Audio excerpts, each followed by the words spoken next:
आचार्य श्री विद्यासागर जी की उम्र 78 वर्ष थी, जिन्होंने छत्तीसगढ़ के डोंगरगढ़ स्थित चंद्रगिरी तीर्थ में समाधि ली। और ऐसा बताया जा रहा है कि उन्हें पहले ही देह त्यागने का आभास हो गया था, इसलिए उन्होंने 3 दिन पहले ही अन्न और जल का त्याग करके मौन व्रत धारण कर लिया था। और इसी त्याग को हम सल्लेखना विधि कहते हैं।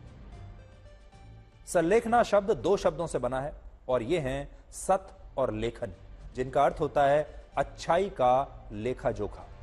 ये जैन धर्म की एक पवित्र प्रथा है जिसमें स्वेच्छा से बिना शोक, कष्ट और दुख के मृत्यु को स्वीकार किया जाता है। और आचार्य श्री विद्यासागर जी ने बिल्कुल ऐसा ही किया।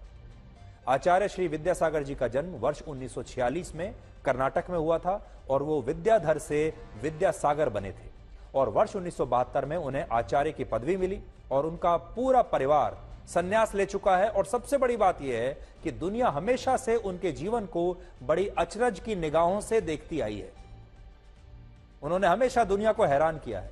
आचार्य श्री विद्यासागर जी का जीवन इतना विशाल और विचारों की गहराई से भरा हुआ था कि उन पर 56 PhDs हो चुकी हैं। और उन्होंने भी 398 लोगों को दीक्षित किया, यानी उन्हें दीक्षा दी। और वो अपने विचारों को लेकर हमेशा बहुत स्पष्ट रहे। वो लोगों से कहते थे कि अपने देश को इंडिया नहीं भारत कहना चाहिए और लोगों को गौ सेवा करनी चाहिए, आयुर्वेद को बढ़ावा देना चाहिए, पशुओं के मांस की बिक्री बंद कर देनी चाहिए और लोगों को अपनी मातृभाषा हिंदी पर गर्व की अनुभूति करनी चाहिए। और एक बार उन्होंने यह भी कहा था कि अगर संस्कृति और धर्म को बचाना है तो इंडिया को अपने प्राचीन गौरव के साथ भारत बनना होगा। और आचार्य श्री विद्यासागर जी का जीवन इसलिए भी अलग था क्योंकि उन्होंने दूध, दही, मेवा, नमक, चीनी, तेल, सब्जी और फलों का पूरी तरह त्याग कर दिया था।